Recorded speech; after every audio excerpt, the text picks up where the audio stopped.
I've been an equine veterinarian for over 30 years now, and I've seen a lot of weird shit, but I've never seen anything quite like this. The farmer sighed deeply. I see. Well, if that's the case, I suppose there's nothing we can do. I shook my head solemnly. The subject, a horse in her late 20s, was sprawled on the grass with her legs flared upright and her head sharply contorted downwards. It was as if her vertebrae had snapped to create one straight limb, with her snout at the end. At the time, I could barely imagine the level of twisted intellect that could lead someone to commit such a disgusting act. I forced myself to believe it was a group of misled youths who were yet to fully understand empathy, yet something bothered me. The horse's abdomen was unusually bloated, to about 4 times its usual size. This is strange for a recently deceased horse, or even a living horse at that. I checked to see for any protrusions in the skin, thinking it might be a buildup of gas. I mean, that was the only logical explanation. As I rubbed my fingers against the bristly hair of the old horse, I felt a cold and slimy liquid coat my finger as I brushed over what felt like bare flesh.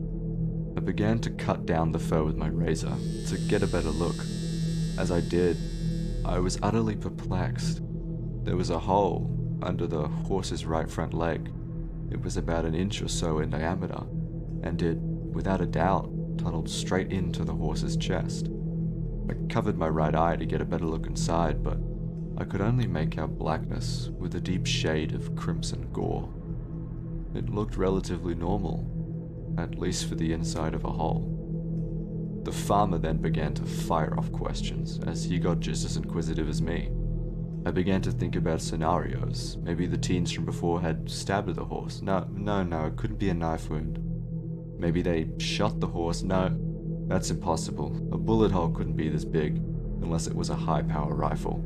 And even then, the hole wouldn't be as smooth or clean as this. Well, unless it were really, really big, like a 50 cal sniper rifle or something.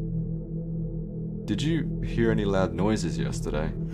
Farmer laughed. Apparently, his wife is a light sleeper, and if anything even remotely noisy happened, she would know.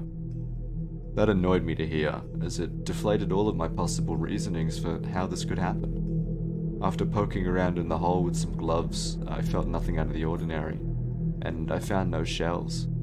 With a defeated sigh, I made my way off the property.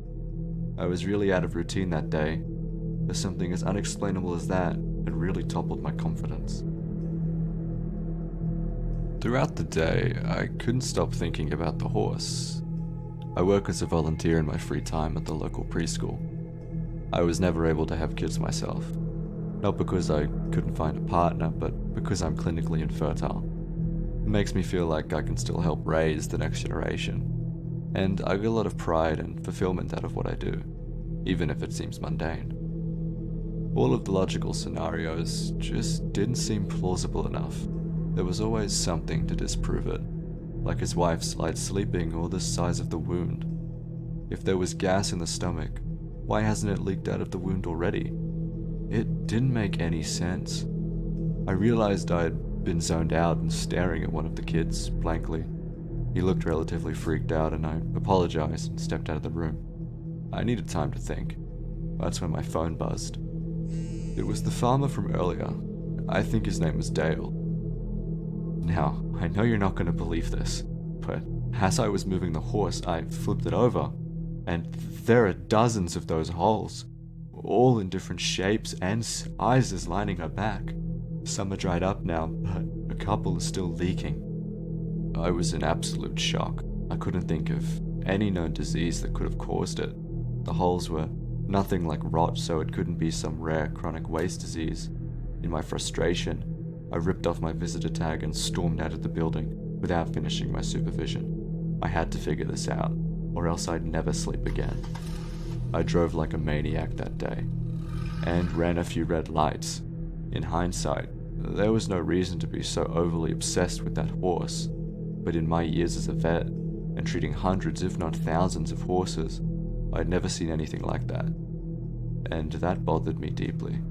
I felt as if I had to figure it out for the life of me. My car pulled in with a loud screech and I bolted down the dirt driveway. I made my way out into the field, and sure enough, there they were. The farmer was standing next to the horse, leaning against his rusty shovel, a look of confusion strewn across his brows. And there was the horse, dozens of black dots scattered across her back, and dried blood almost scorned across her coat. We were in silence for a minute as I examined the horse more thoroughly than last time. I had decided to cut it open and perform some level of autopsy. We needed to know why it was so bloated. I needed to know. After retrieving my tools from the truck, I began to cut open the horse, making a large incision at the top of her ribcage, sliding the scalpel down her abdomen carefully to avoid damaging anything internal. I cut 2 horizontal lines at the top and bottom of my first incision, like it was a capital I in some old-timey font. Then I peeled back the skin, and in that moment, everything that had led up to this felt unreal. The first thing that hit me was the strange smell. Like wet tree nuts that were rotten for days, soaking in old rainwater. Hundreds of brown grasshoppers, the size of tennis balls, occupied the stomach of the horse. Then, in a vulgar display of gore, the entirety of the horse's bowels exploded as the insects began to erupt from its gut. Some of the insects hit me on their way out, and it was like being flogged by a rogue baseball. Their shell was tough, and to this day I still squirm imagining how it felt. I turned to the farmer, who stood in absolute disbelief. Neither of us had seen anything like it. Among the larger locusts came much smaller variants. They would fly onto my bare arms and then bite me repeatedly. I was swatting away at the bugs, grunting in pain with each sting. Both Dale and I were being overrun by these insects. Then, without warning, they all seemed to form into a dusty brown cloud and fly high above us. At that moment, everything made sense. Looking at the bites on my own arm, I realized these grasshoppers must get inside a host body to survive, like a botfly. That was why the horse had holes all over her body, and this was why her stomach was so bloated. Locusts, came Dale. These are desert locusts. We stood in awe at the swarm as it flew higher, and came to a slow halt as it began to hover. What are they waiting for? In the distance came a faint hum, and it was almost drowned out by the sound of the locusts above us, wings violently flapping against their shells. But it then began to become clearer. It was the loudest sound I'd ever heard. Millions, if not billions, of brittle wings ricocheting off of hard exoskeletons. I turned to face the sound, and it looked like a storm was coming. Dark black clouds covered the sky, and they came right towards us. Only, as they came closer, I realized they were not clouds. Swarms of an inconceivable number of locusts flew towards us. Swarms so large they blocked out all the sunlight around us. It was 11 a.m. that day, but for what felt like hours, I was plunged into darkness. The swarm was above us now, and the previous swarm had joined the larger, making it even bigger than before.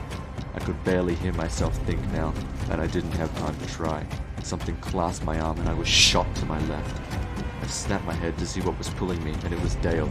He was bolting towards his house, with me impaled. The entire locust swarm was hovering now, as if yet again waiting for something. I wonder if more were coming. I wonder if more came. The time for wondering had soon ended as I was thrown down a small hole, hitting the ground with a loud thud. Then there was a loud crash, and I was swept back into silence. Yet, the faint hum never left.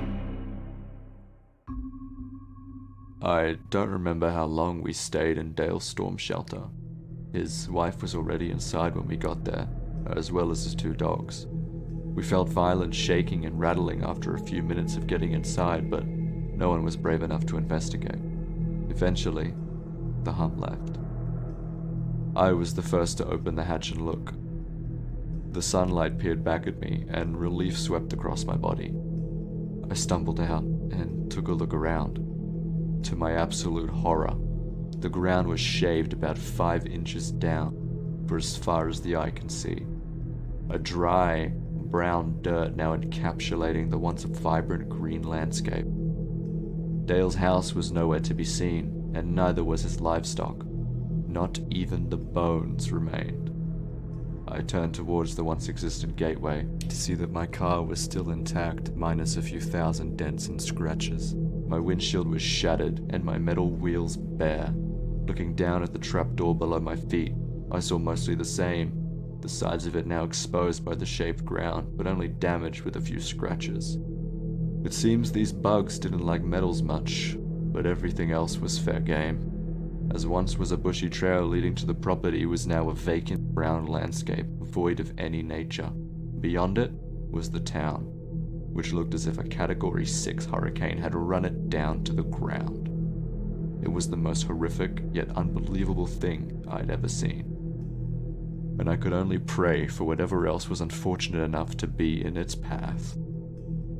I've had a pressure in my gut to write about this for so long, but it hasn't left me yet. In fact, I feel as if it's getting worse.